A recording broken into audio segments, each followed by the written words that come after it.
Art the Clown's a huge part of Terrifier's success.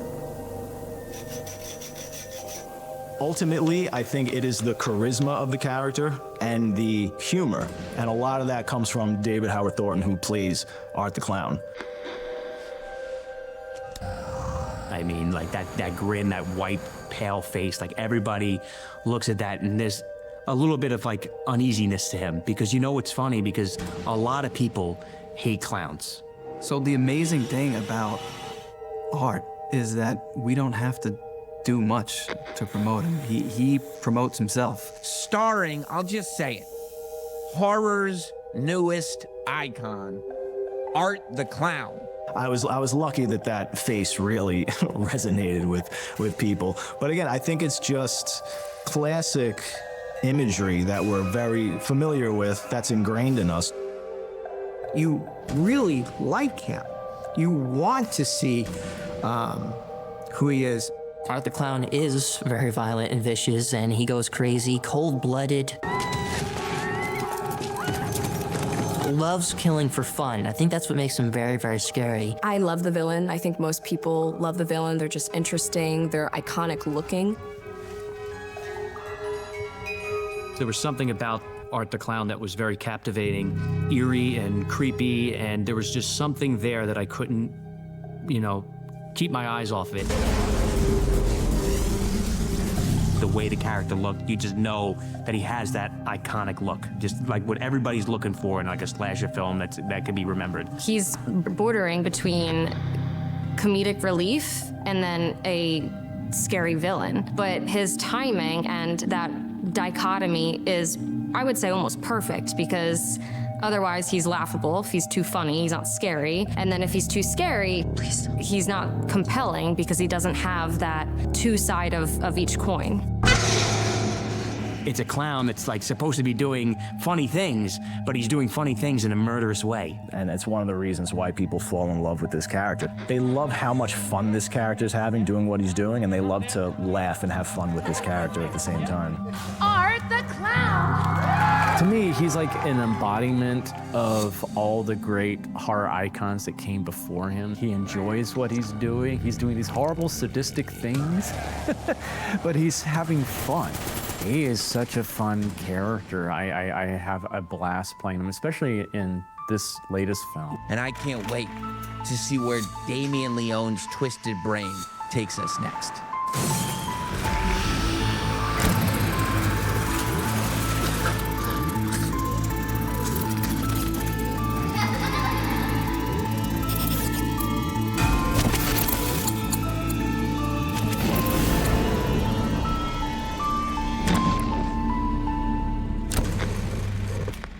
So here we are, technically day 2, but day 1 of principal photography, but really day 2 of Terrifier 3.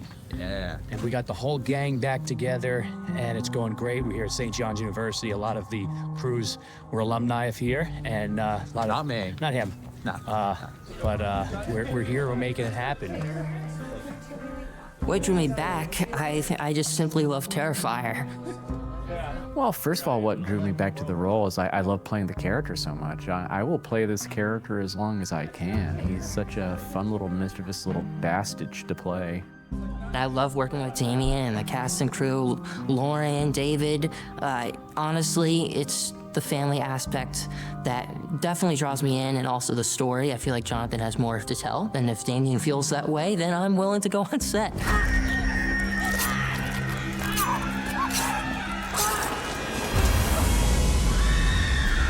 I want it to be a horror fan's like dream, where it's just we can't give you enough. It's just constantly throwing as much at you as you can possibly stomach, and you know, hopefully it'll quench a lot of horror fans' thirst. I would say the people are what drew me to the project 100%, because they're who you see first, they're who you talk to, and they're also what keeps you around. Like I'm the outcast. Say it now, I'm not the horror fan in the group as much as everybody else. When Terrifier 3 came about and Damien presented me with the script, we were just so excited to collaborate again. Whenever Damien, asks If I want to be a part of anything, I would show up. I'd get him coffee just because I really believe in his artistry and his genius. It has a cult following of really dedicated fans that are just amazing and really supportive. And I think that's part of the reason why I was really excited to join this project. The fan base is there in part because they love the fact that Damien produces practical allusions to the audience. He's not trying to trick them with VFX. He's not trying to hide anything. He wants to expose all of it.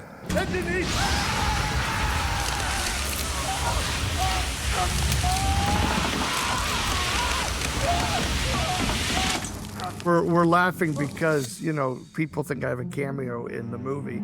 And a cameo is when Bob Hope is in the Muppet movie. That's a cameo.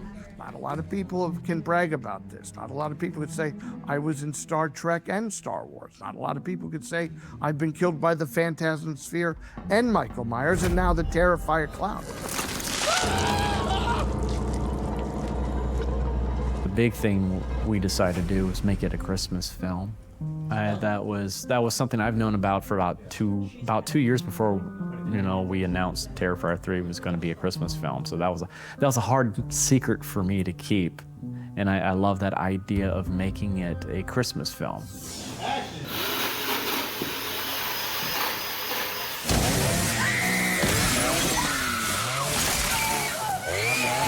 Christmas is my second favorite holiday. I want to try something fresh.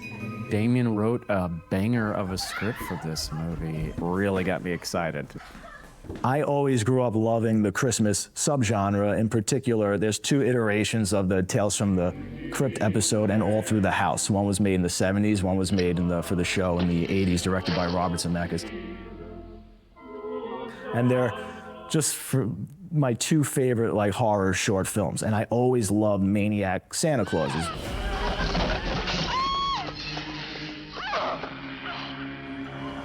But it's been done to death, and I never even thought about taking my crack at it, because what could I do really differently? So one of the fun things about Christmas especially is that you see all these gorgeous lights and decor, and that's cozy and familial. I love Christmas horror films in itself. I think that's a fun little genre, so I thought that was a brilliant idea to bring a horror icon into another horror genre, because you haven't really seen that done before. This Terrifier movie being set at Christmas is ingenious marketing, and I think will separate it from the other movies in such a unique, particular way. Now, if I dress Art up as a Maniac Santa Claus, that makes Art fresh. It gives him something new to play with, and it kind of makes the old Maniac Santa Claus trope fresh again. So right there, I could start having, that gets me excited. We could start entering new territory here. Damien was telling me where he wanted to take Victoria in the franchise and in the lore of the Terrifier world. I mean, just that alone and that arc of the character. I mean, I've never been able to really see a character through over that amount of time. Come on, Halloween is almost over. Christmas is coming. Let's put on Terrifier 3. Hi, how are you? For Terrifier, the original, we had so little money. It was, I think, a $35,000 movie at the time.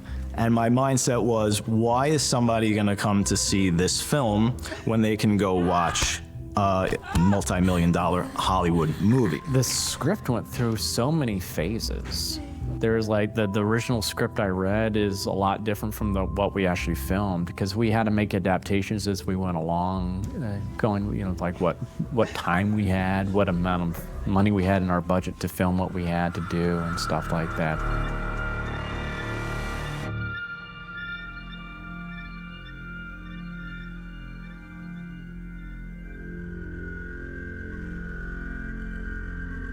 these guys making the movie in Damien's mother's garage or Michael Levy's mother's garage. Phil Falcone, I think, is why they're like, those are intestines in the sink. Just leave them there. I need them later. I remember like my stomach being in knots and being like, what the hell is this sick fuck? Like, and I was like, I don't know if I can do this. Like, I'm an artist, I can't do this. And now everyone's seen it in the world. And now I love it, and now I appreciate it, and I don't think Damien's a psychotic individual. I think he's an amazing artist. Damien was an effects artist, or somebody who was striving to be an effects artist, who decided to sort of make this independent film, this horror movie. And I think it was a launch pad for, his creativity and what he wanted to do, and this was a vehicle for him. Like, there's something about making a movie like that and having it succeed that for the independent-minded artist is extraordinary.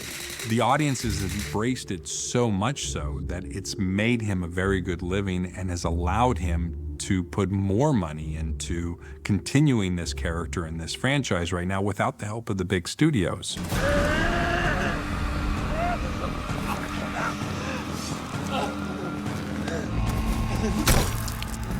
I hired Phil Falcone. First and foremost, I hired him. I'm getting videotaped, so I can't say whose name I'm doing. I did it all. No. Phil Falcone, I'm the executive producer. My name is Michael Levy. I was Will the Exterminator in the original Terrifier. Wait, Mike, come back.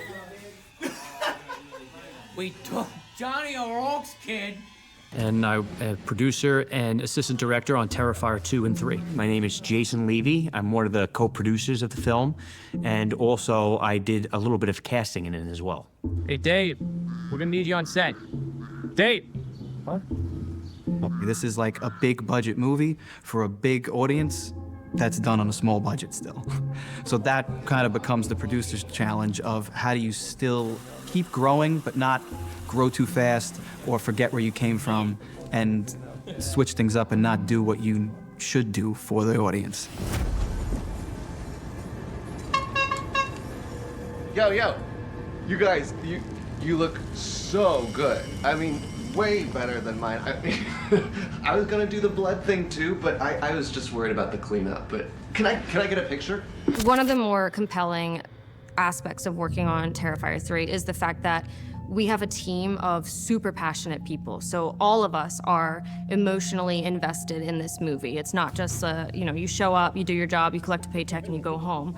All of us have stakes in this movie as far as we all want it to do really well. We want it to look the best. We want it to have the best performances it can have. Everything that can make this movie great, that's what we're all striving for. The Terrifier 3 certainly raised the bar for the franchise. I mean, between the kills, the effects, the makeup, the lighting, the production design, I mean, it's really a bigger movie, and story-wise, it's great too. I mean, it really, I think fans are gonna really appreciate it.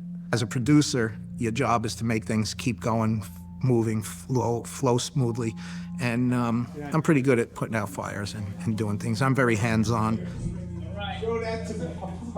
We want to do better than Terrifier 2, Terrifier 1. We just want the quality to be that much better. And we can achieve that with a bigger budget, but it's also the people and the heart and the passion behind the scenes that help this movie get to the level that it is. Budgetarily for Terrifier 3, it's definitely a huge difference from Terrifier 2. It's a big step up, and I think pretty much what happened is everybody sat down and Phil decided what he was comfortable working with and producing with, and then we all went behind his back and said, how can we make it more? Oh, it's nice and chunky. How'd you get it chunky? Hot dog buns, Cheetos. We can move these lights. Lima beans. We just had a much bigger crew, so more hands on deck, which made it much easier for everyone else to just focus on their department. Because there were so many department heads, and even still this time, like Olga, for example, I think she was the head of 2 departments, but there were so many department heads last time that had to wear so many hats and do so many things, and it was hard to scramble. It's a miracle that we even got Terrifier 2 done. Our most challenging thing is always time. And the difference between 2 and 3 was definitely time. On 2, we would, because we had such a small group, we would be prepping for a week and then filming for a week, and that would just continue. A bigger team, set design, everything. Like it was actually kind of surreal. It was like, it almost felt like I was, like all the time in between Terrifier 3 and Terrifier 2 was like a week. I mean, we made the movie in 3 months now as opposed to 3 years. So that's a big trade-off. I don't have to waste, not that it was a waste of my life, but that's a big commitment, years of your life to make a movie. So, so that's the balance, and that's that's what you got to do. Some of the challenges within Terrifier 3 were definitely packing a lot of action and gore and effects within our 12-hour days. Effects take a long time to set up and then a long time to shoot. We have to tarp everything off, make sure that the room doesn't get blood all over it. So there's a lot of steps for effects. So makeup takes a long time. You have a budget, and you know what that is, and it's just making sure that you stay within it the best you can. Something unanimously that we have all decided was the special effects was not, and when I say special effects, I mean practical effects, was not going to be sacrificed on this film. Staying within budget on the effects is not the easy part, and it's probably the part that makes them so good. It's kind of just figure out how to do them and then build the budget around that. I read the script for the first time, I would have been like, a $30 million budget would be nice. So within the restraints of what we had and time and everything, we really just honed in on what was most important. It's like the effects came first. This is what we have to do. This is what Damien wants. This is what's in the script. Then it's, all right, this is what's left, basically, and then figure out the rest. So it's definitely interesting when it comes to an effects-driven movie, and it's you follow your leader, who is Damien. He knows what he wants. This is where I'm going to get in trouble. The truth is, bigger budget, bigger problems. What happens is there comes a time where it becomes waste, and certain money gets wasted in different areas because you're forced to do certain things. Whereas with the lower budgets, we had a lot more freedom. In this one, we had to do certain things that cost more. Hello. Another beautiful day on the set of Q2. I think, it's really hard when you're doing a big budget film or you're with a studio, because there's so much red tape and there's so many other things legally that just are a part of it all. Damien needs to be allowed to be unleashed. You might not understand what he's doing. You might not understand how it's all coming together, but when you realize it's Damien Leone and you see what he's capable of, you're like, just go.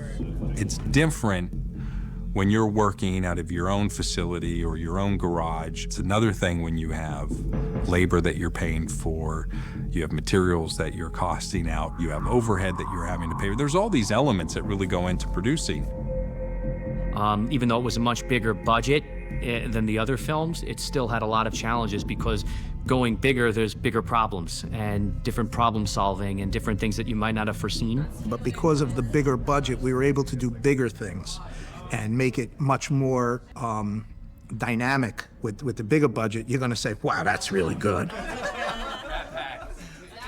Definitely a fun challenge to be a part of, and I'm honored that we finished the film.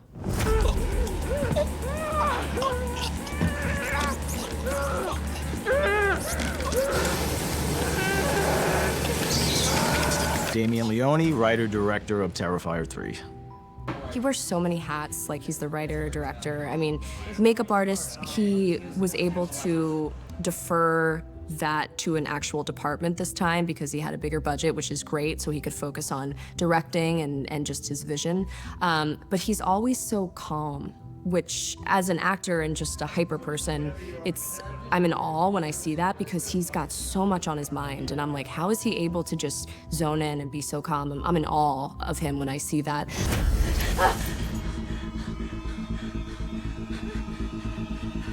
As the producer, I try to let Damien get as creative as he wants and give him everything he needs and ensure that he has it. I do voice my opinion quite a bit. I'll always call him on the side and say, why don't you try this? Sometimes he listens, sometimes he don't. Comes Queen Phoenix. Oh, baby! Damien is a fantastic director. He definitely has a vision. I have so much respect for him. He has been a believer in himself and this franchise. And there's so many opportunities that he had along the way to take. And there's so many opportunities that I understood if he took it, like I think we all would, where it would make his life a little easier. And he didn't, and he kept his integrity.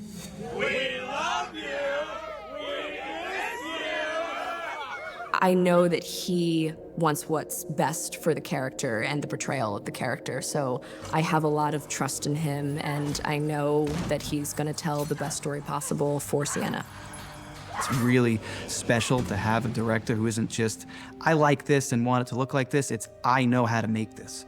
Damien and I do like pre-production for months where we're bouncing off ideas off each other. He's a master, and I love watching him work.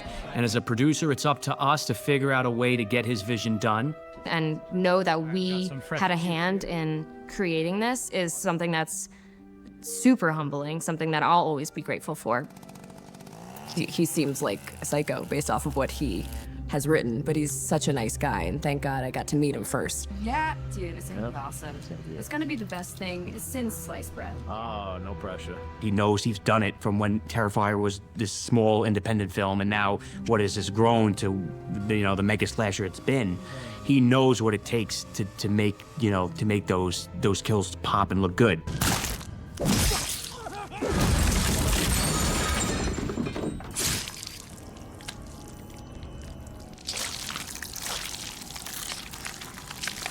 When you see somebody that really pays attention to every little detail, and you've got a lot, especially in the horror world, his shots, and really wants to make sure he has everything and has what will be better than the last one. He's a good director. He's a really good director. And I think when you wrap it into a slasher movie concept, people don't give it the credit it deserves. It's so much fun working with Damien. I would work with him anytime. Because Damien is such a perfectionist and very talented in that, he is very particular about everything and is very focused on the details. Could have like a home improvement show. It's the core with Damien. Is that word? He's very actor-friendly director. He has his ideas about how he wants things, but he's also open and willing to hearing other people's thoughts and, you know, see what they can also bring to the character, which is great because he's given me so much freedom just to build upon the character himself.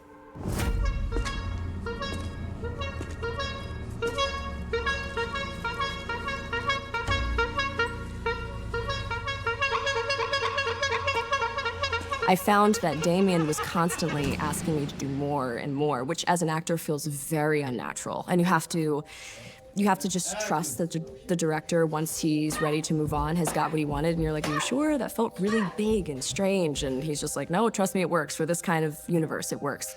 I'm a stage actor. I'm used to being big. And I was like, well, you know, with this character, he is a clown, so I can still go a little bit bigger with my gestures, and so that's what I wanted to add more to him. I saw what a real actor could bring to this role, basically. I mean, I saw all the theatricality and all the nuances and the quirks that he could bring. And then as we were making the first film, I started really embracing the humor that we could put into the movie, and we can inject that into the character, especially after a very gory set piece. Sometimes he brings me back. He's like, okay, you're a little bit too big and goofy today. The first time I saw what he can bring to the character was shooting Terrifier in the pizzeria scene. It's the moment he gives Tara the ring, and then he gets up and skips away to the bathroom. Put it on in the bed. So he just decided to, I think at that point in the movie, I had him playing the character sort of very straight, the way Mike Giannelli was playing him. And then Dave just sort of leaped up to his feet and did this kind of like Bugs Bunny walk away to the bathroom. And immediately I was like put off by it. I was like, ooh, that's like too much. That's too hokey. we'll sometimes do different takes on scenes, and we'll like, okay, let's do a serious take, make him more sadistic and evil in this one. Okay, now let's do a little bit goofier now and see what you can do with that. And or sometimes Damien's like, I just want him serious here. And then immediately I just go, I mean, it's Art the Clown. I mean, he's a clown. I said, why don't we just really start embracing that now and injecting more of that into the character?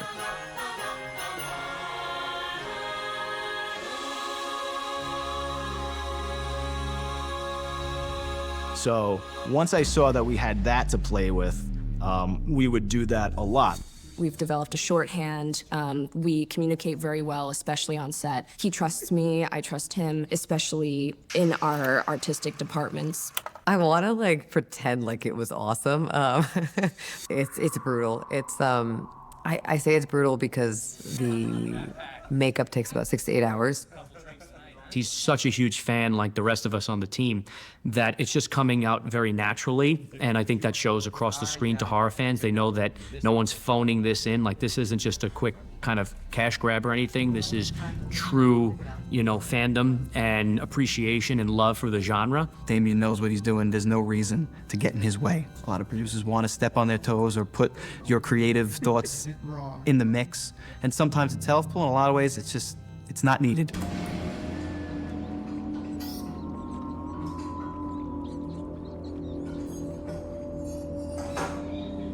If you meet Dave in real life, it's like meeting Roger Rabbit or Bugs Bunny. I mean, and Roger Rabbit is his favorite movie, his favorite character. I mean, he couldn't be any further away from what Art the Clown is. That would be amazing Christmas time. Working with David is so much fun. I love how he can just switch it on and off just so quickly and easily. Like, whenever you just say cut, he's back to being David, but he's in the full makeup and everything, and it's always a good time. On Terrifier 2 specifically, we even had like a fart competition. Well, I love Dave as a person. He's just a silly guy, and thank God he's like that, because Art is just a gruesome, I can't even call him a human, gruesome entity. Please don't! No, no! He couldn't be any different than what people expect when they read the script or they see the film, and then they go to meet him or work with him. They think they're gonna meet a psychopath. I'm the psychopath, really. When they meet him, he's immediately disarming. It's all about keeping Art consistent and letting him play around and do what he wants. Letting Dave have fun with the character that's so sadistic is a nice twist on a lot of these things.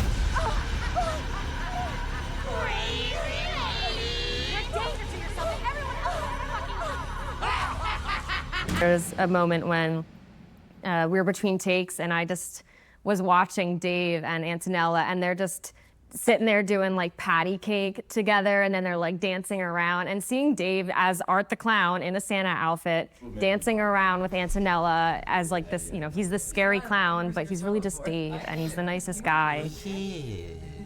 Dave brings the physical humanity to the character. I could write the jokes, I could write the humor, but when you put the character in the makeup and these little quirks and these little like nuances and gestures that he gives, I mean, that's what really brings the character to life. Wait a minute, aren't you that guy from the costume shop? You are. What are you doing here? It is really easy to work with Dave because he's always attentive as a scene partner. He's always coming up with ideas, and he's always fresh in his ideas, which is really refreshing as an actor because you are always on your toes and you can always play off of that. And that's my favorite part of that.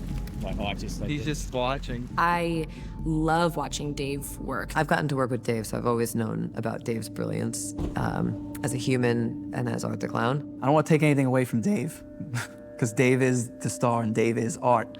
But he'll tell you himself that sometimes a little coordination isn't his strong suit. He's a real life cartoon character in a lot of ways, and that's what makes him great for being Art. But it doesn't always make him great for hitting this exact mark. That was good. I actually thought The first thing I noticed when I created art that worked. I mean, I didn't know he was going to have this longevity, honestly, when I first created him. I just thought he was a visually striking character, and I just fell in love with the look. I knew, like, and immediately when I would show people either sketches or the prosthetic that I sculpted when I put him in the first short film, as soon as they saw this character, they said, he looks amazing. Like, you need to just keep creating more things with this character. Nope. My arm's actually getting tight. I know. Why are you holding those up? Oh, you have to? Well, I know that there was a different makeup design originally with Mike Gianelli, who played Art in the original Terrifier short in All Hallows Eve.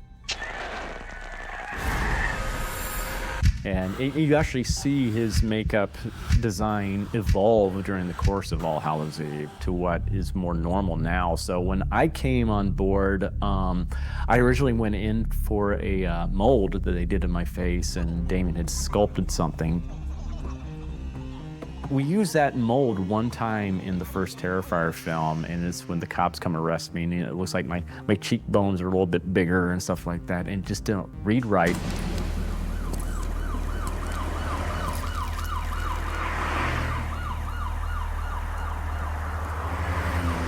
So originally my buddy Mike Gianelli played the part, and he wasn't an actor, he was just my friend who I would test makeup on, basically, makeup effects, or I would make prosthetics. So he played the character, and he played him just very straight, simplistic, cold. There wasn't that level of theatricality or that humor really yet baked into the character, but he was really working based off of the aesthetic, like his visual aesthetic.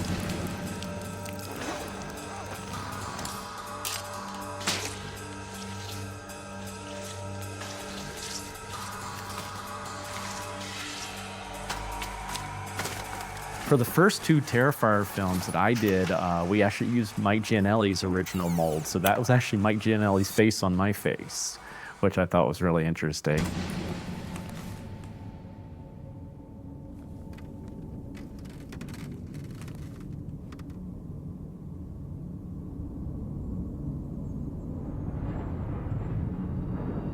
My favorite show of all time is the original Twilight Zone. You just crossed over into the Twilight Zone. And there's an episode that I love called 5 Characters in Search of an Exit, and there is a clown in one of those episodes, and I did take a little visual inspiration from that character. If you see him, you can kind of see the similarity, which is, I always try and pay homage to Twilight Zone somewhere. You're wasting your time, you know that, don't you? When I first put on the makeup back for Terrifier 1, when I did the makeup test, I actually went into the bathroom and for about 30 minutes just sat there making faces, just seeing where I could take the makeup. And they probably thought I was having stomach problems because I was in there for so long. Also, for the first film, the makeup process took a little bit longer.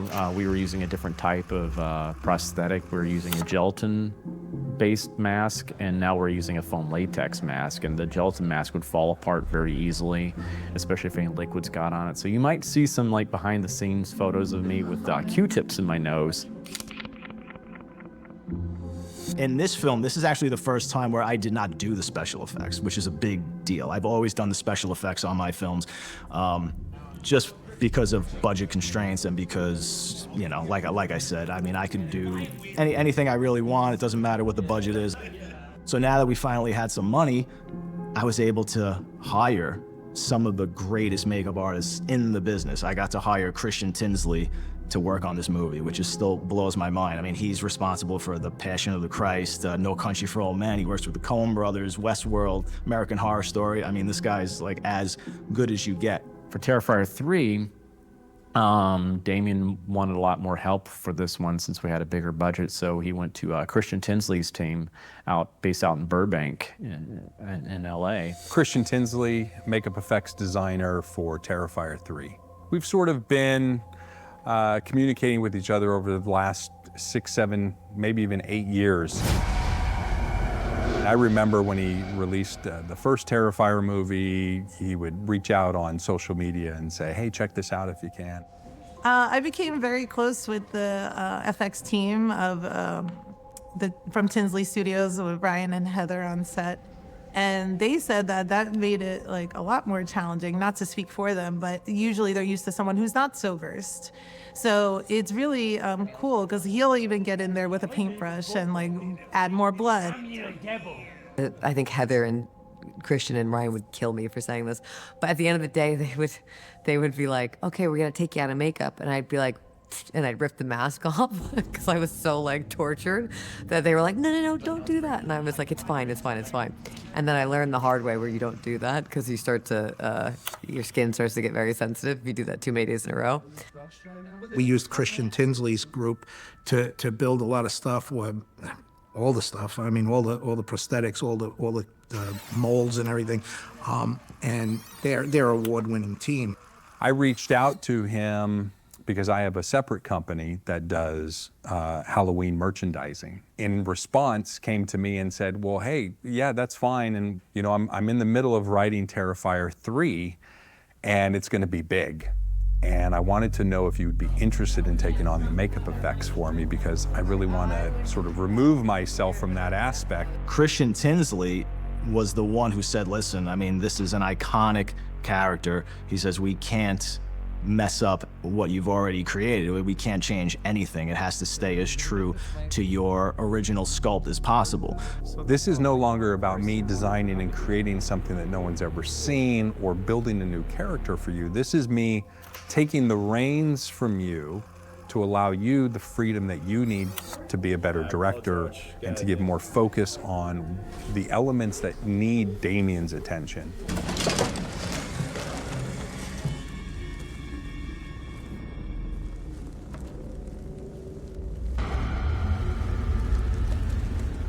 And so he sent me all his original molds to LA. The Art the Clown mold, the Victoria mold, and everything. And I immediately jumped on the phone with Damien and I said, look, great, I appreciate it, I have these. I want to do your work justice. I don't want to change a thing, but these have to be remade. I mean, the reason why it needed to be resculpted was just because of the amount of prosthetics that we needed made over the course of the film. And I think I was still running the prosthetic out of one of the original Ultracal molds, which is a stone mold that's it's a very old school way of making molds. And it falls apart over time. I went in and had a new mold done of me. And so we're actually using my real face for Terrifier 3, and they did a fantastic job. We had some of his team come out and actually do my makeup for the film, so Damien didn't have to do it. And so now we have really nice lifetime resin molds of all these assets, and he's happy.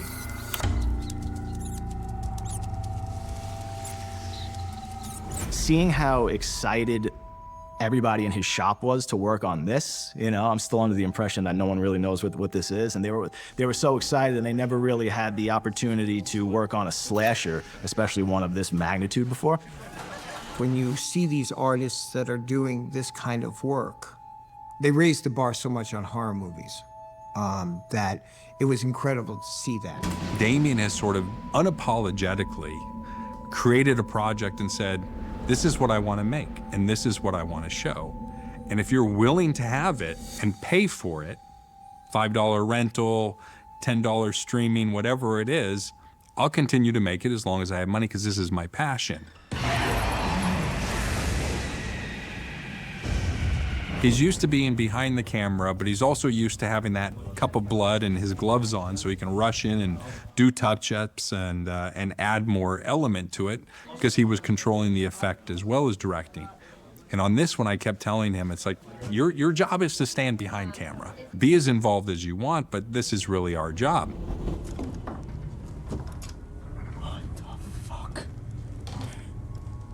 I'd rather just sit back and drink coffee like that. Like, more blood on that, please. That would be great. But actually, I can't really keep my hands off it totally. I'm sure if you see some behind the scenes, I'm always in there with blood, with a cup of blood and the paintbrush. I have to like meticulously put my blood on. It seems like your blood is a very specific color that you use in your film. Let's work on that. Let's try to dial that in. Let's try to get something that's going to work well for you. As good as Damien is, These guys are amazing. The budget was spent on the effects.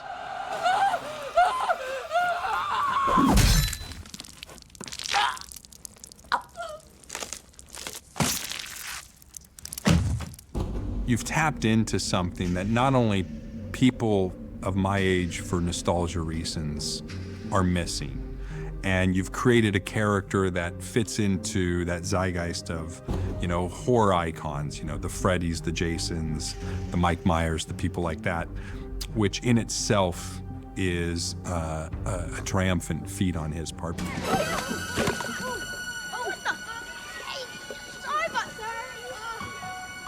As Damien has said many a times, that Art the Clown is basically every horror icon kind of embodied into one. This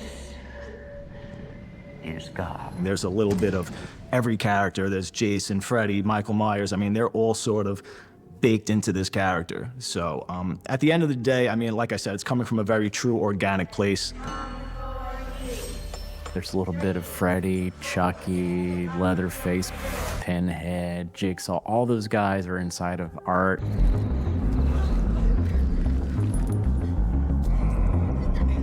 They're very sort of mindless, cold killers, which I love. But there's something, it's why people love Freddy Krueger so much. It's like there's a humanity in there that people could identify. And I think even though Art doesn't speak, there's so many emotions that are conveyed, you know, by his facial expressions.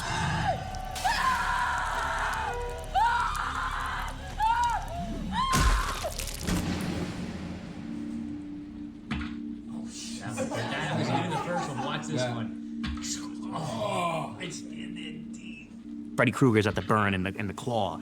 But like Art the Clown, he's got his bag full of tricks.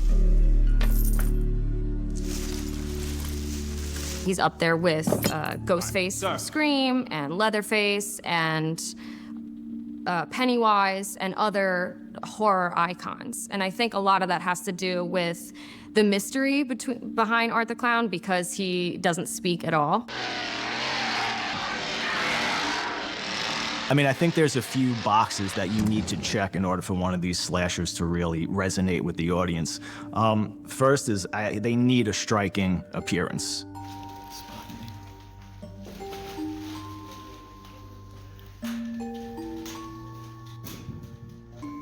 I kind of look at Art as being the bastard son of Freddy Krueger and Harpo Marx. Or like an evil version of Mr. Bean. And so that's what I always keep in the back of my head. One thing for sure is I'll never have him speak. A lot of people ask, is he ever going to talk? Is he ever going to speak? No, I can honestly say he'll never speak, because it would never live up to the expectations of what his voice could sound like, or what that one word would be, or that one line would be.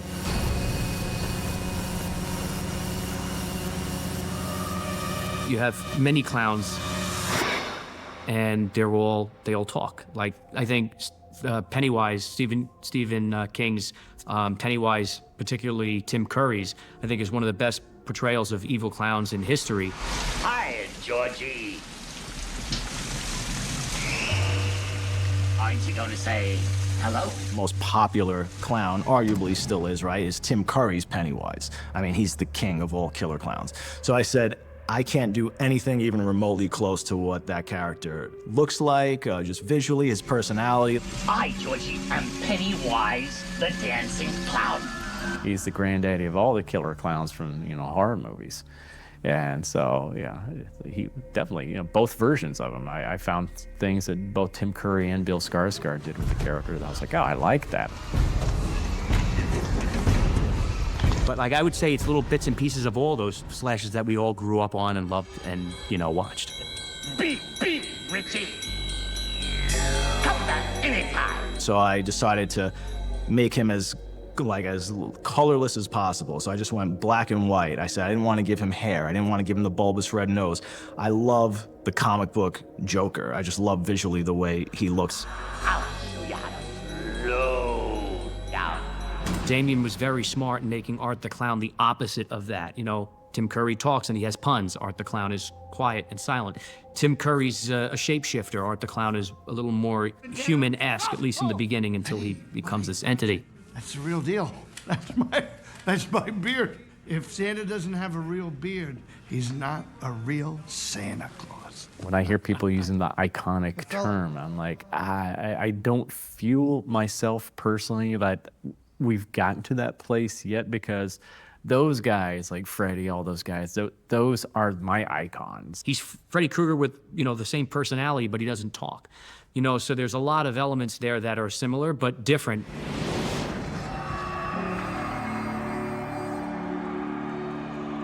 It's weird for me to be equated in the same sentence with those guys yet. I don't know if I will ever be like okay with that. You walk into a Spirit Halloween store, and there's a Freddy Krueger mask, and a Jason Hawking mask, and Art the Clown. That means that this character has ascended to the mythological level of those other characters. Hey, if other people want to say it, that's fine.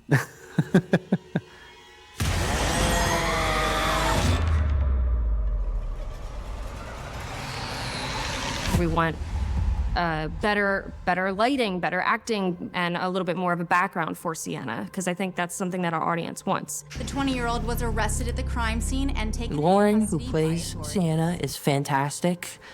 She's treated me like a little brother since the get-go, since the very first audition. Do you have any super glue? A little. What happened? The string came off. I thought you weren't going to wear this tomorrow. I'm gonna clean my face then. Come on. It's too late to get into the costume. Let me see. I love Elliot. I really do feel that he's my brother. I'm very close with him and his family. I was so impressed with his performance this time. I thought he did great last time too, but he's really grown as an artist. I'm just really happy. I'm just really happy. Hi. I'm not shutting you out. You don't believe me? Why would he come back here? Even if he was alive, which he isn't. Wouldn't you want to get as far away from here as possible, as far away from you? Maybe it's me they want. Isn't that what you said? I've said this to Lauren. I've never seen an actor go to the place, the depth that she's gone. And I've worked with a lot of actors in different capacities, or been an actor myself. And to watch that was terrifying, but also one of the most amazing things I've seen. I would say in Terrifier 3, there are definitely some newer characters added into it. I mean, you have the me and Cole characters that are with Jonathan, his friends from college, his roommate and his girlfriend, which they were a lot of fun to interact with, because, her character is very obsessed with this Art the Clown character. She almost kind of idolizes him. Sienna. You're Sienna Shaw. I'm seriously so, I can't believe I'm sitting here with you guys. I was literally just telling your little brother, I'm sorry, I'm probably being a little weird. I'm super stoked to see you. Mia has been following our story. Jonathan has been on a really wild journey, especially just since the jump from Terrifier 2 to Terrifier 3. He has gone through a lot. I think our audience is going to get a little bit of a backstory for Sienna, so I think that's going to be huge for them. I know a lot of people have been craving more of a story for both Art the Clown and Sienna, and I think with this, they get a little bit of both. All right, big energy. Ready? Here we go. And action. I really love what Damien continues to do with this character. He makes her so interesting and strong and vulnerable, which I really love to play. But there's this whole sequence where Sienna is duct taped to a chair, and I remember having issues about it with Damien, and I was like, I don't think duct tape is enough. Like, I think after everything she's gone through, she's gonna get out of this duct tape. And he's like, trust me, you won't get out of it. So I asked the art department to duct tape me multiple times from my wrist to my elbow, so I was fully duct taped because I was thrashing in that chair, and every time I got out of it, they had to duct tape me again because I was so fully engulfed in what was happening, and adrenaline alone was enough to get me out of that chair.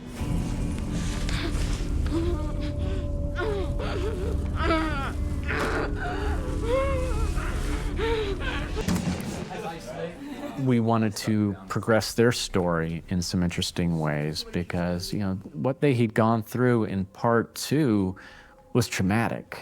And we wanted to address how that affects trauma victims going forward. Because I don't really see that a lot in slasher franchises. You're hurt bad. I'll be all right.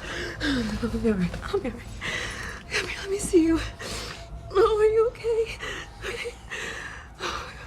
You really get to see that more in Terrifier 3. I mean, you can still see the hardships that she's went through, especially because she's been in the mental institute for however many years, probably like 5 years at this point. So you get to see all that. She kind of wears it on her sleeve, but she still has that strength buried deep beneath her.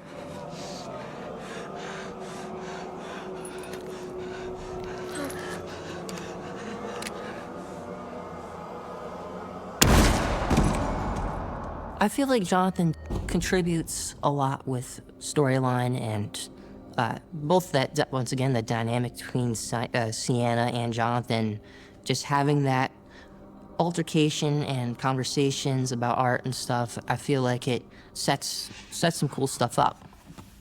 We see a new side of Victoria in this, and this gave Samantha Scafidi, that plays her, a lot more to do, and she was able to go to some very interesting places, and she was able to really flex her wings as an actress. Instead of playing the damsel in distress, she got to be, you know, the accomplice. Oh, you're no savior.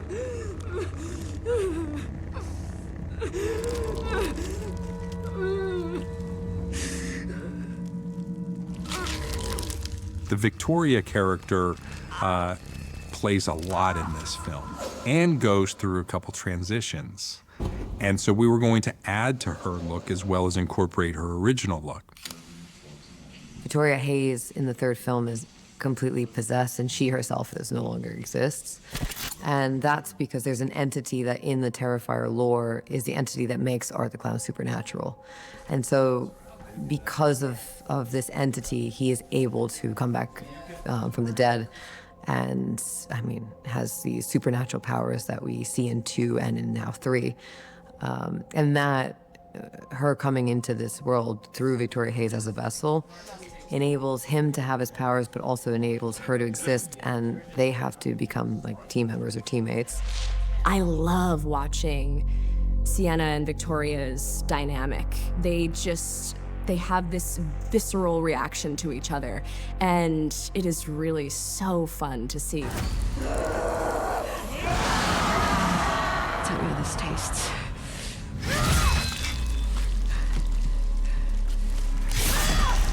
Oh, yes. Glorious freedom. Oh. Oh, my goodness. Oh. It's so nice. Not really sure what day it is, maybe 17 of Terrifier 3, but doing a mall sequence. We got our Santa display. One of my favorite scenes to film in the movie was with some of my icons I idolized, you know, growing up, watching films with Daniel Roebuck and Clint Howard. And it's just this fun bar scene with these guys. He peed on him! I've been in a lot of movies, and what we're always looking for is a little flash of magic. What?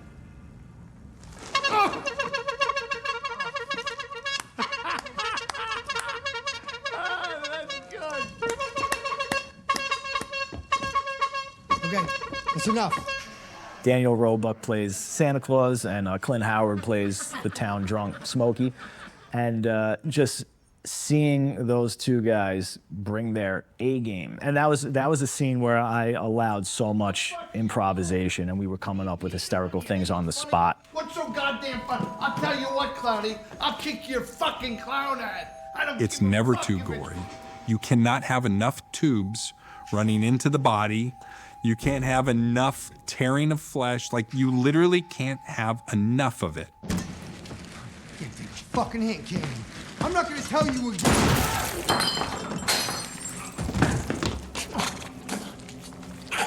Oh, fuck. When my friends were so successful with Terrifier 2, I thought, I want to be part of that. So who will I be playing in Terrifier 3? And Michael Levy one day said, we've got a great part for you. And, you know, I got all excited. And then they secretly told me what it was, gosh, 2 years ago. And I was beyond myself with excitement. Watch this. Get the beautiful makeup artist. Seeing them together was cool, and seeing how that scene became special because of them was really cool, because it was one of the funnest ones on set. And you can tell he's fun to watch. Him and Clint both were fun to watch. They're fun. They're great performers. Santa Claus is frozen and then chiseled to death. Horrible. You know, you come face to face with yourself is one thing. To come face to face with your eviscerated self is something altogether. Why would they do this to such a nice person? And Clint Howard too is it's the name doesn't mean anything. He's just a regular guy just talking to you. That's how he is. Hey, why don't you tell Santa what you want for Christmas, little boy? Better hygiene. All right, come on, let's have a He drink. approached me. We met at a convention. We were both guests, and we were just hanging out at the bar one day. And I think he said, you know, he would love to work with me. He'd love to be in one of these films. And then when I wrote the script, I was like, Clint would be great in this role right here. Clint Howard, I'll be honest with you, you know, I've seen him my whole life, you know, in films, and dynamite guy, really dynamite guy. I couldn't believe it. Like, got along really well with him. I sat with him and his wife, had a ball. Action. To the king. Kitty, thank you. The Santa Claus is drinking at the end of the day. Clint Howard is his buddy. Bradley Stryker is, you know, the bartender. And we're just, you know, sitting, and I mistake him like any performer would. I'm like, I'm a guy acting. Oh, here's a guy, he's a clown. And I'm like, we're in the same business, you and me, you know. David Howard Thornton in this makeup is as creepy as any single thing you've ever seen. Oh God! Oh God, no! Oh God, no, no, no! No, no, no! No, sir! No, sir! No, no, no! Sir! No, no, please! Please! Please! It was great working with Danny Roebuck and Clint Howard. A lot of fun. It was actually one of the most fun times that we had on set, because both of them not only are staples in the horror genre, but they're also really great comedians as well, and they've come from a background of comedy. Even when tensions are high, he's always making jokes. He's always having a good time. Like, Dan is really, you know, a down-to-earth type of guy. Working with Danny and Clinton, that scene was a lot of fun, because that's the scene that's kind of like the costume shop scene in part 2, or the pizzeria scene in part 1, where Art just goes in there and wreaks havoc and messes around with people in public, and then bad things happen. Come on! Oh, Claudia, please! Please, Claudia! Help me! Please, God! Oh, God, help me! Oh, God! Claudia, come on! Oh! Danny really brought his A game during the during his death scene. Some of our crew actually could hear him screaming and basically pleading for his life from far away. Help me! Help me! God! Help me! Damien took that simple two-tone clown and he created a thing with an actor, the perfect blend of the makeup and the actor, and it's terrifying. It's terrifying. We had this playground, this idea that we could sort of go back and that would be okay, and it would actually in some ways be better, because we're making it look and feel like an old 1980s horror film. It was a lot of fun on and off the set working with them. I've worked with Danny on a few projects, actually one of which is Stream. And we did it right before Terrifier 3, and that's where Damien had met Danny and decided to put him in this film. And it was just a riot. What Damien did in his genius or in his limited budget, he made a movie that seemed like you were watching it right after you watched Maniac, starring Joe Spinell.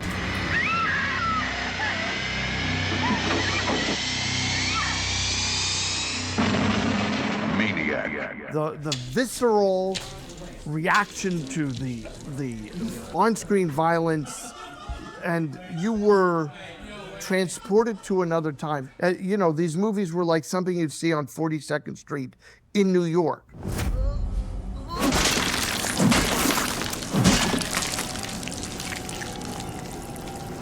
We added more tubes, we added more of this, we ended up, ripping this part of the body off and, figuring out how to make the effect work. And so it was a constant reconstruction of the effects that we were sending to them. It was fun really getting to play around with Clint and also Bradley Stryker, who was in the scene with us. The three of us had so much fun those days just playing. The people my age love it because it reminds us of those halcyon days when Dawn of the Dead came out and you'd see a zombie bite someone's arm and you'd see the viscera and the bone and everything come out in their mouth, and you had never seen that before.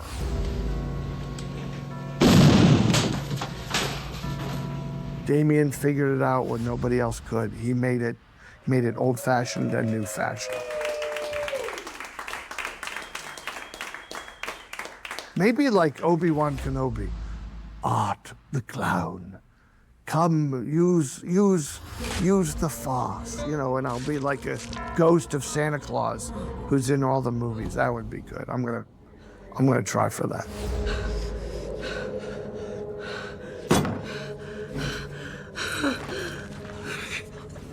So with Terrifier 2 and 3, we've sort of taken a supernatural detour in the Art the Clown franchise, let's call it now at this point.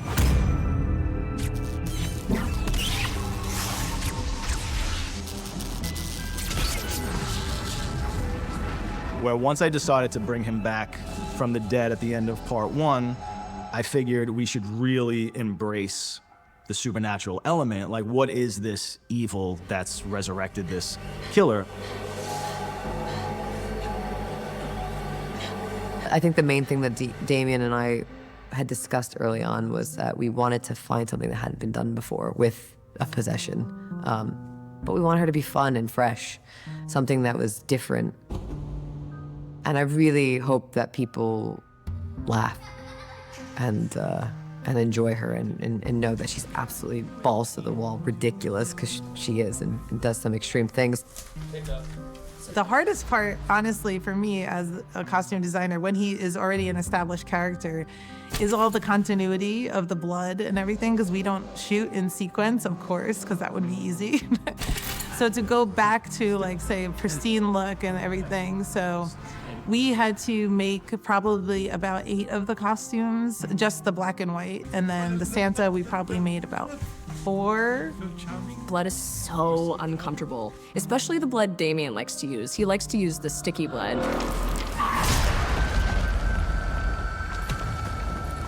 We've just opened up this other dimension, and let's really explore that. Let's not just gloss over it. Let's embrace it and see what could that entity be doing and why is it doing what it's doing. So we've explored that in part 2, and we really brought up a lot of questions where now we're answering those questions and addressing them in part 3.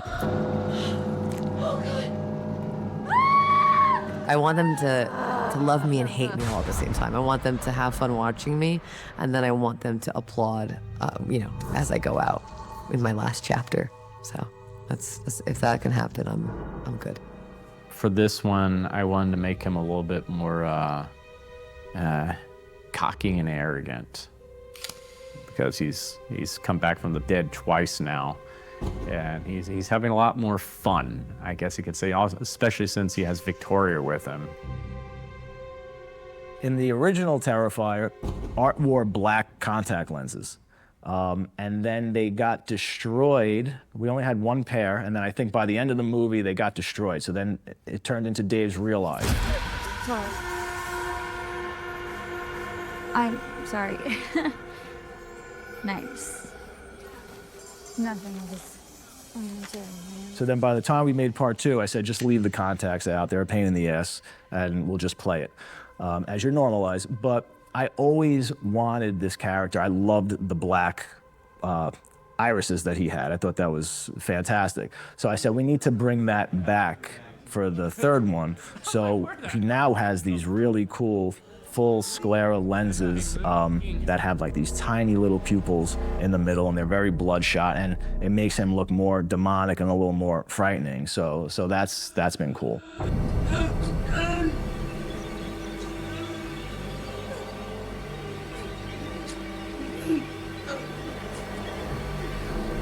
So I think what really separates Terrifier from every other franchise is the gore.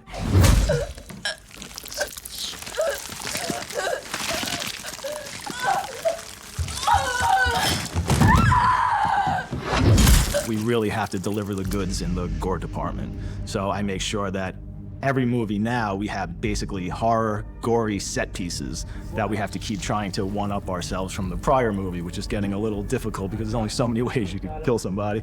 But if you really watch the difference between 1 and 2, number 2, he exposed much more to camera. And on number 3, it's almost like you've taken the filter off of the camera. It's like everything had to be seen. Is a huge element of why it's so different from other horror films. They tend to pull back these studio films, whereas with Terrifier, it's, you know, balls to the wall. We're gonna do it.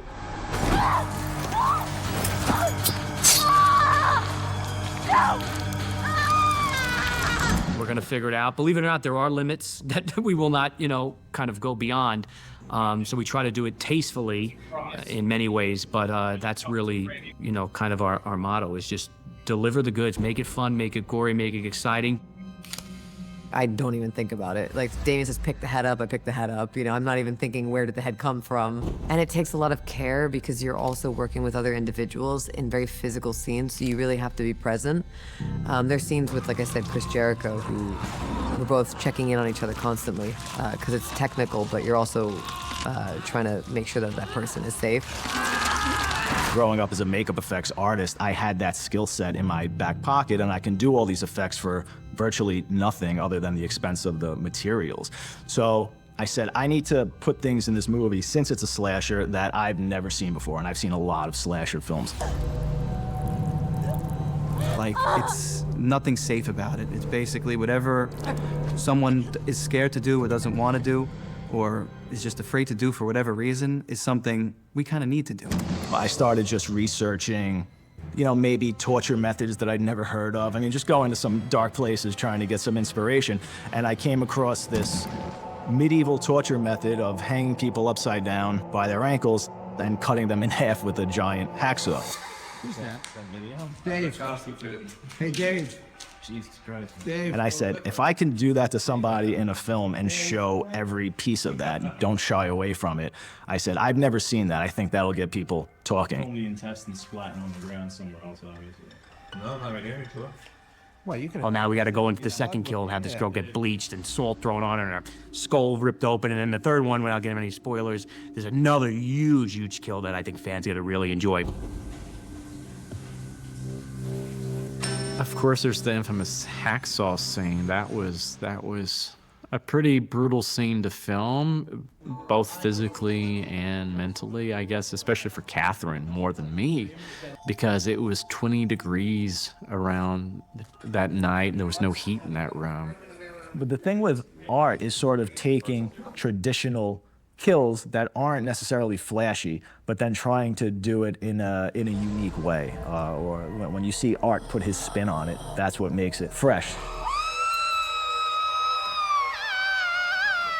So it could be as simple as just him having a butcher knife, but how would he kill somebody differently than, say, you know, Michael Myers would kill somebody with a butcher knife? I mean, that's always the challenge. That's the game I like to play. As a real knife, I have dulled the blade, but it's still a thin piece of metal that can poke you. No one will touch it but Dave. He's about to place it on the table. Then I will take it and make it perfectly safe for people. There's no bars keeping us held back from what we want to do. If anything, what we found along the way of working with Damien is it was never enough. And that really, that was my training wheels that I had to get used to very quickly and then tear off. He's a nice guy. Like, the people who scare us the most are like the nicest guys, evidently. Each film we tried to make one step up, even with the kill scenes. I think that was the most important thing for us, is to get that type of the story out there to everybody else, because you don't want to just stay at the same plane with Terrifier. You always got to up the kills, up the gore, and that's what I think we did with the third one.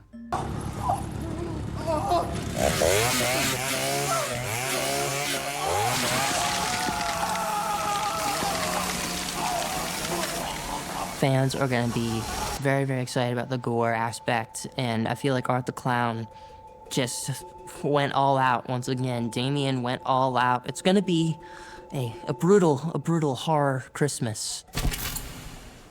See what you guys are doing.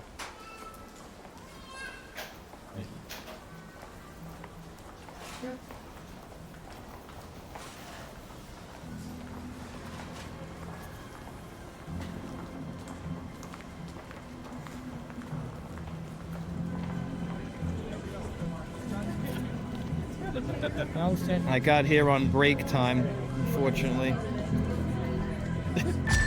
Who is this Santa? He's scaring my kid.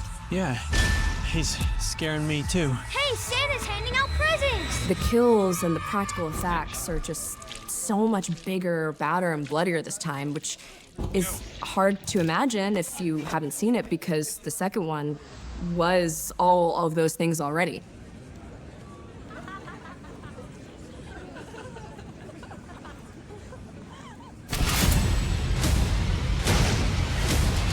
We want to make Terrifier 3 have the best special effects, the best gore. Damien really has changed changed the game. I think Damien takes that as a personal challenge. I wanted people to have a fun experience with these movies, but I also love the graphic kills. I mean, I grew up idolizing Tom Savini and idolizing special makeup effects, especially gore. So I knew if we were gonna push the limits that far and really kind of make the audience a little, uneasy, we were gonna have to wink at them at some point and just, make them feel like, all right, this is okay. This movie is a practical effects movie, it's a gore movie, it's an effects movie, and we know that's where Damien thrives, that's where the fan base really, comes, what they come out to see. So that was number one for us, to make sure that we delivered that. We had a lot of professionals that handled this. Heather, Ryan, of course, Damien stepped in. We had Alana on set. So we had a lot of people that came in and filled the void that me and Damien left. As soon as we knew what the number was for the effects of what we wanted to do, then everything else kind of fell into place. It's a lot of preparation and making sure you have all the necessary things to make the kill happen, and then get everybody on the same page so that it takes into a timely manner. 3, 2, 1, up.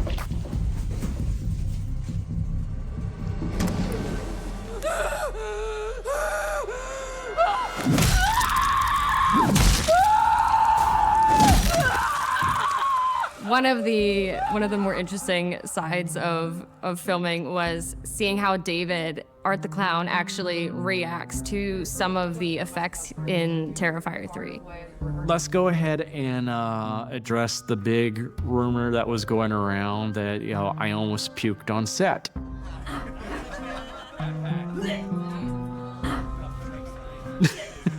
That is true. And it's at the climax of the film. It's one of the big kills that we have in the movie, and it grossed me out. And my thing is, I can't stand puke. And we had that in this scene, and I'm like, oh no.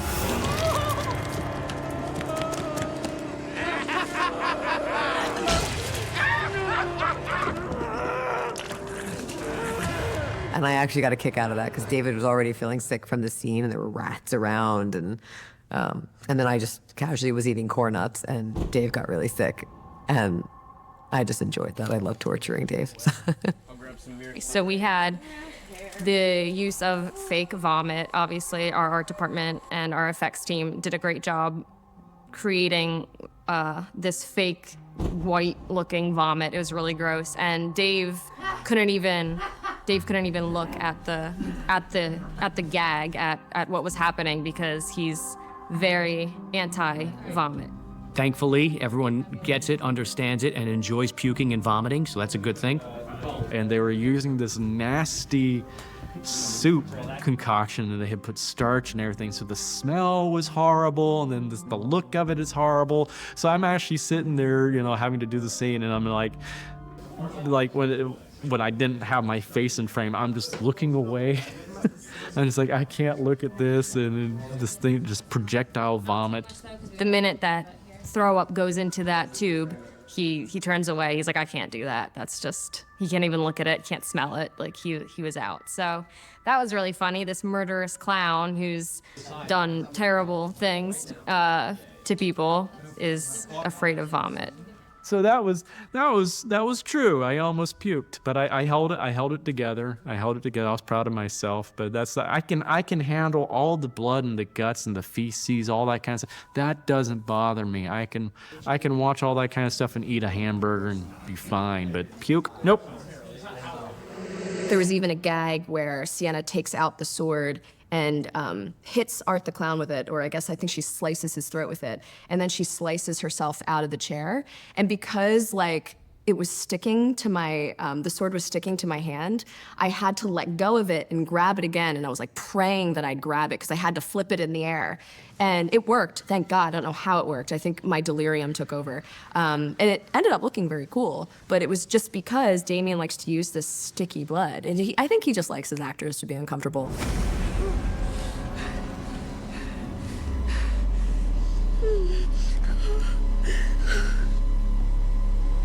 I hope you like it.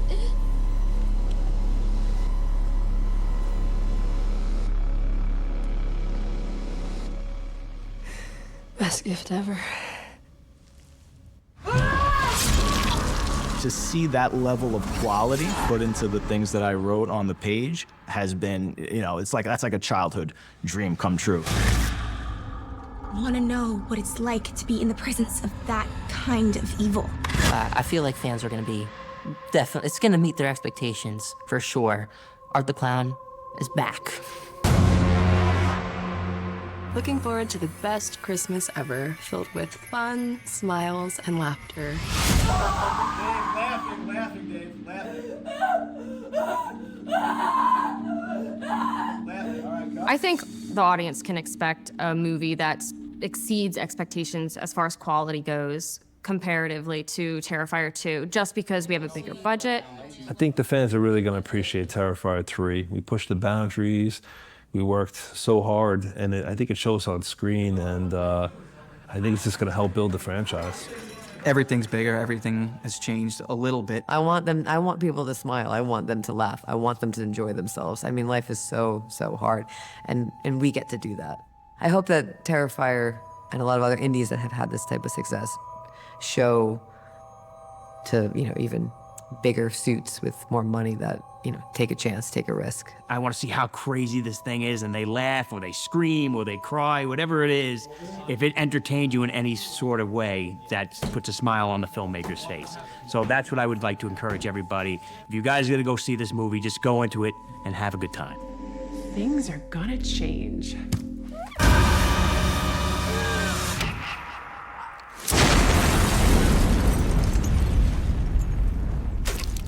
I hope the audience enjoys it. I'm pretty sure they will. I'm confident with what we shot. They're gonna really enjoy it. It's all about the fans. Oh, I can't walk. My body's done. All right, I'm ready. All right. Fuck everything else.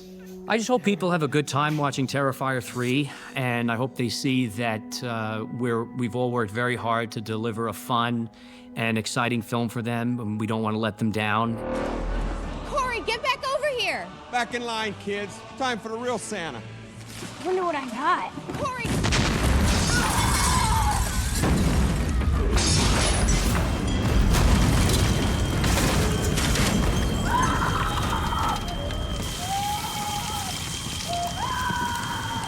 My guess is that this film's going to come out, and it's sort of going to be this shocking surprise to the studios.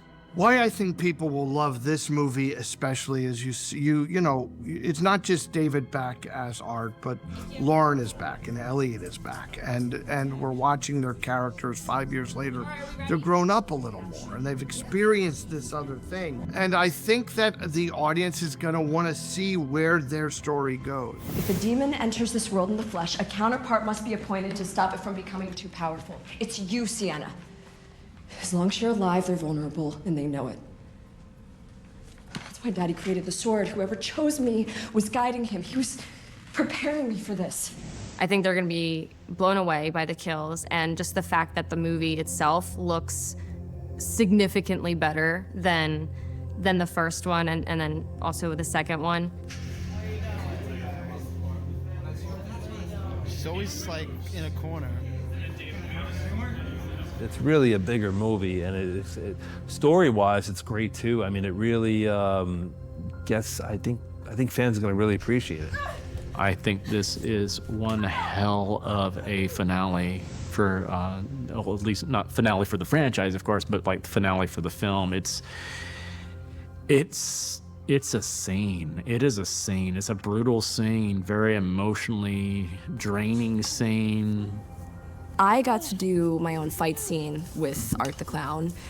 It wasn't performed, most of it wasn't performed by Dave, it was performed by a stunt performer, Bobby, who's incredible, and it was choreographed by Drew, who was our stunt coordinator, and we've worked with him in Terrifier 2, he's phenomenal. And that was, I mean, first of all, very fun. Seeing her like struggling and screaming for her life and battling Art the Clown, sword versus chainsaw, it's a really epic scene. And just watching her totally enveloped by this character, she blows the roof off of the scene. I can't wait for people to see that.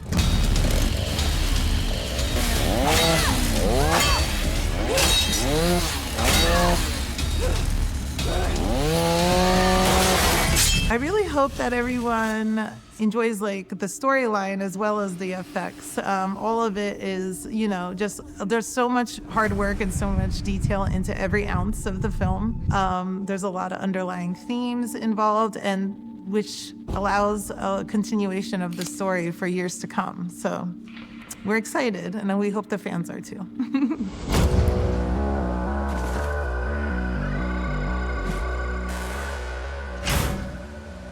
I hope they take away the joy that I, as a child, would get from watching the icons that came before. It's like I want them to have that same excitement as we did growing up watching Freddy Krueger and Jason and Michael Myers and Chucky, because I feel like that's kind of been lost in the past decade or so. If they have half as much fun as we had making this or making the second one even, or just being together and getting the pleasure of working with this team, if they could have that much fun, then we did something right. Before I started being a guest at conventions, I used to frequent conventions as a fan. And I always wanted to be on that other side of it all one day. That was always a goal of mine. I want to be on a panel one day. It really is a dream come true. It's the greatest feeling in the world.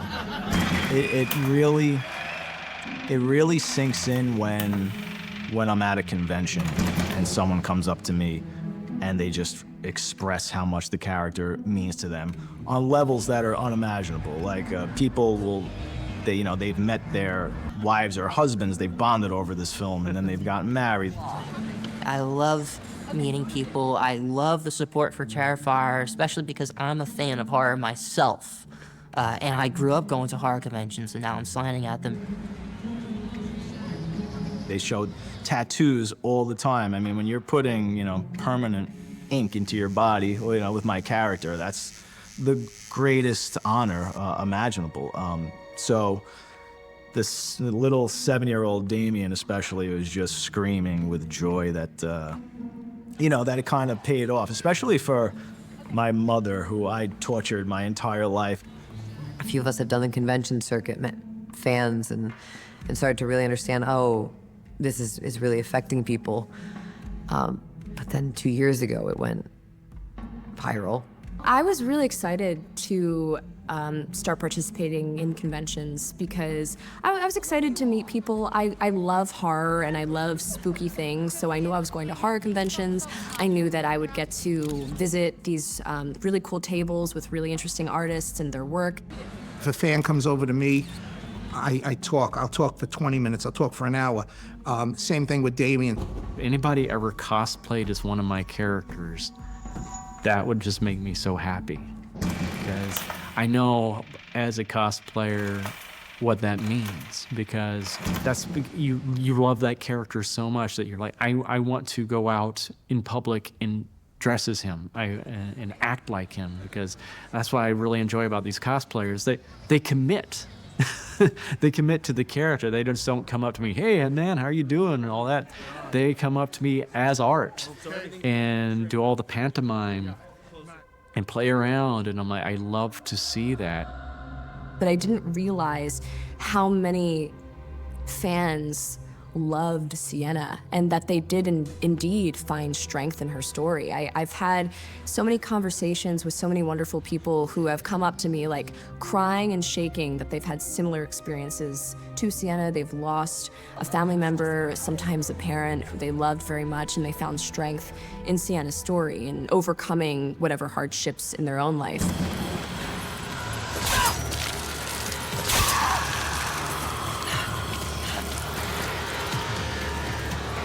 I'm so thankful for the horror community being this awesome. And the success from Terrifier 2 and Terrifier 3, it's all word of mouth. Connecting with another human. That's the whole reason I became an actor, was to help people feel less alone, because that's what television and film did for me growing up. It helped me have a better understanding of the world, and it helped me relate to stories that were different than mine and similar to mine. We're all just feeling really lucky and grateful, and especially grateful to the fans and all the supporters and all the people who came in very early on and believed in the film and really went to bat for it. So still, I don't think I'll ever process it. When I see children dressed as art, first of all, I'm like, your parents let you see this? But at the same time, it's like, yeah, but when I was a kid, we were all dressing up like Michael Myers and Jason and Freddy and Chucky for Halloween. So to see children now dressing up as art, or the Pale Girl for Halloween, or Sienna, that I think that's pretty cool.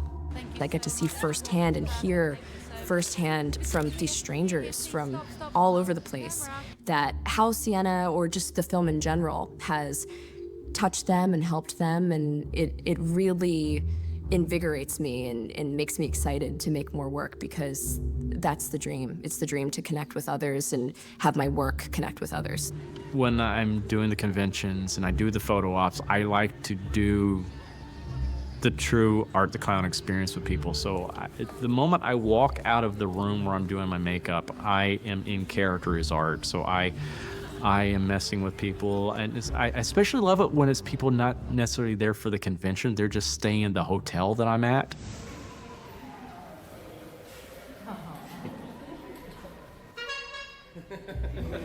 And just getting the real reactions when people don't expect. They get in the elevator with me. I had one time just a cleaning lady that got in the elevator with me, and she looks at me and she just starts praying to herself in like Spanish, and she had like hit a different floor that she's gonna get out, and the door just opens up on another floor. She's like, oh no, Dios mío, no. Just, I love those type of moments, just to interact with the public in that way. You get some great moments. Everyone fall back! Repeat, fall back!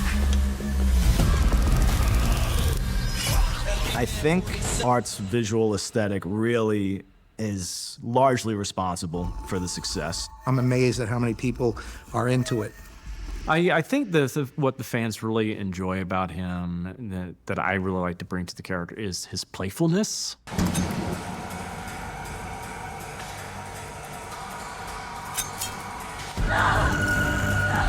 I'm honored and humbled to just be a part of this great team and to be a part of this great franchise. He's doing these horrible things, but at the same time, it's entertaining for the audience as well. So I think that also helps us get away with a lot of the things we do in our films, because if it didn't have any of that levity there, I think people would want to slit their wrists.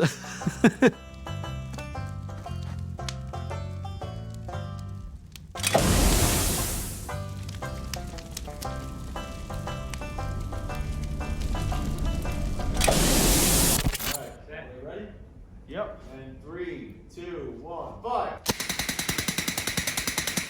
I really don't know what the future holds or what opportunity is gonna come.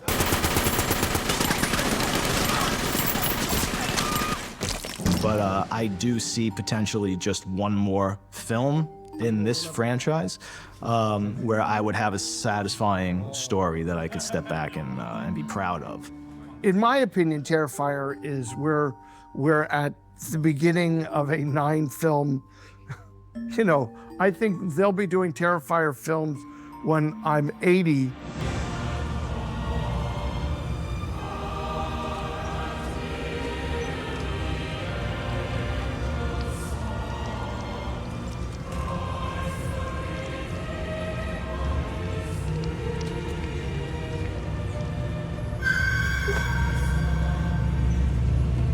You know, would love to see Damien's vision through, whatever that is, whether it's Terrifier 4 or Terrifier 14.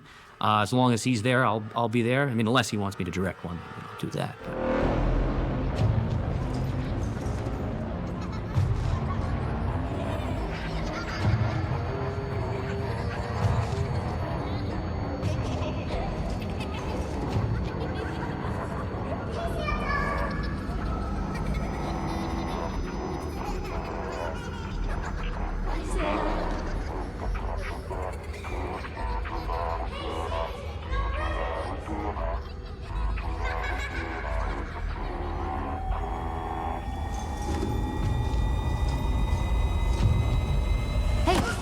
We definitely at least want to do one more film with Art. I think just the ending for part 3 sets some of that up there for you.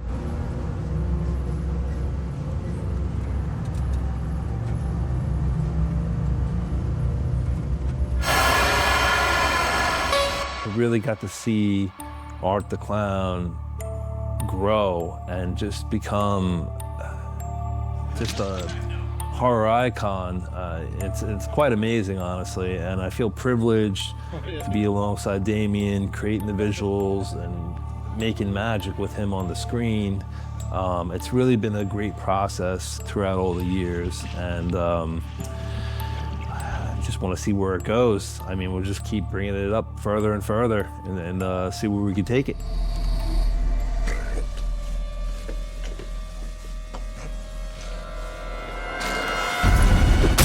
Bravo, independent cinema, and bravo, with all respect for everybody who make other movies. It's nice when the independents, you know, win a weekend. It's good. Okay, and action. I would love to see an opportunity to work with Damien again. And I've had many conversations with him about what he does next, where he goes from here, even when this franchise is over or he decides to put down Art the Clown and go on to do other things. What's that look like? What's that picture that's being painted for Damien? Because, you know, he's sort of being a sought out director in the horror genre.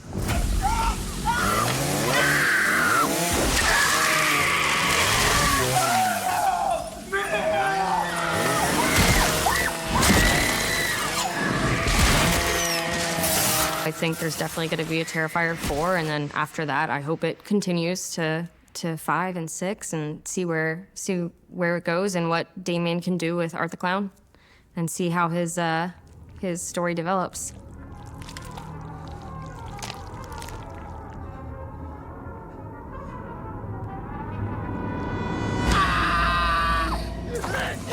I'm looking forward to what else they come up with. And I think it's non-stoppable if they want it to continue. It will. And of course, the fans. If the fans want more. The greatest gift has been to work with all these individuals and to work with people who actually consider themselves artists and really give everything that they have. It exists. I feel very lucky to have that, because you don't always get that in the industry.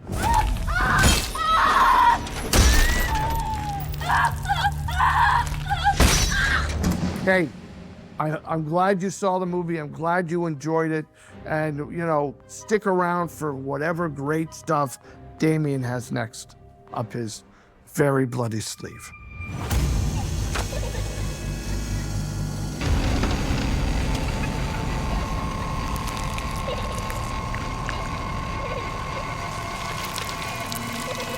But that doesn't mean if I come up with an idea years down the line, or I think there's another way to inject something fresh into the franchise, I mean, I'll totally do it. I love this character and seeing what antics he comes up with.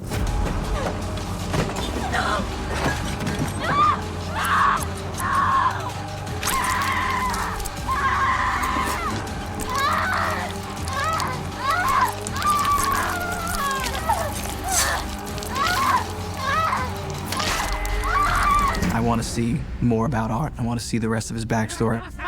If I'm 70 years old and I can still play him, I will still play him. I love this guy. I think there's always new things to find to do with him. Action. I would love to take like the Chucky route with him, where they keep finding new ways to take that franchise in new directions.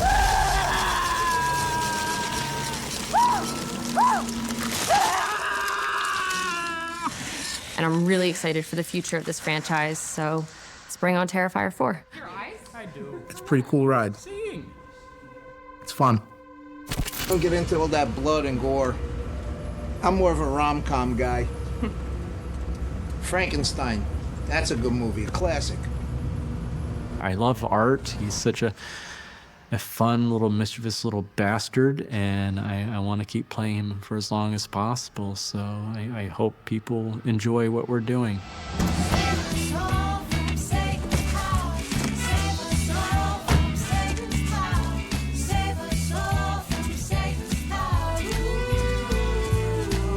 Damien doesn't want to cheat the audience, and that's what makes them special movies.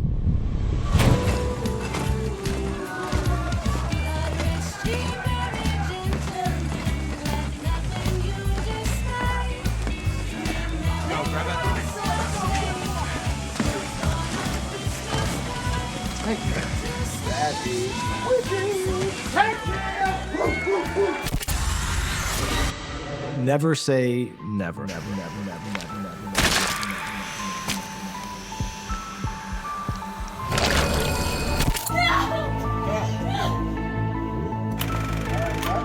Cut.